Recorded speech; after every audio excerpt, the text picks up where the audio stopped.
The tax policy piece of this specifically, last week, Jeff Bezos was on CNBC and made a lot of news, basically said bottom 50% of Americans should not pay federal income tax. Government doesn't have a revenue problem. It has a spending problem. That he'd be potentially more open to paying taxes if it meant the money was actually going towards the greater good here. It kind of reminded me a little bit of some of the comments we've heard from you in the past, especially when I think about things like, earned income tax credit. Yeah. So first, when I saw Jeff doing that, I'm saying, Jeff, God bless you, get involved in the debate.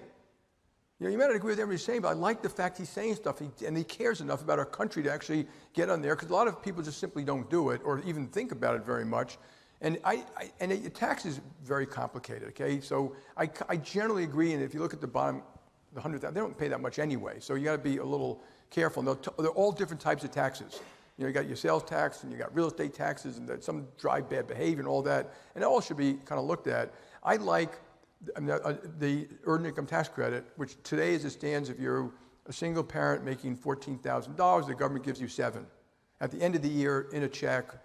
Some people are entitled to it, don't get it. If you have no children, they give you like $700. I would take that, the $14,000, I'd make it $12,000. I'd get rid of the child requirement.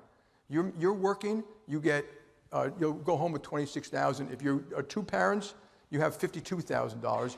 And the reason I like it is because, first, I think it would pay for itself. We know one thing about jobs: they create dignity. That first rung in the ladder. When I hear people making fun of burger flippers. A lot of those burger flippers end up owning and running McDonald's. They are proud of what they accomplish.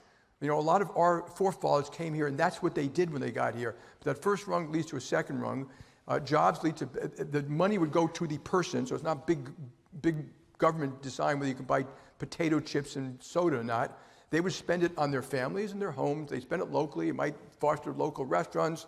They might buy more insurance or a tutor for the kids or something like that. And it would lift up those economies, but it also has the great virtue of bringing people into the workforce, making work pay more. And we know one thing about jobs: better social outcome, more household formation, less crime, less suicide, less recidivism.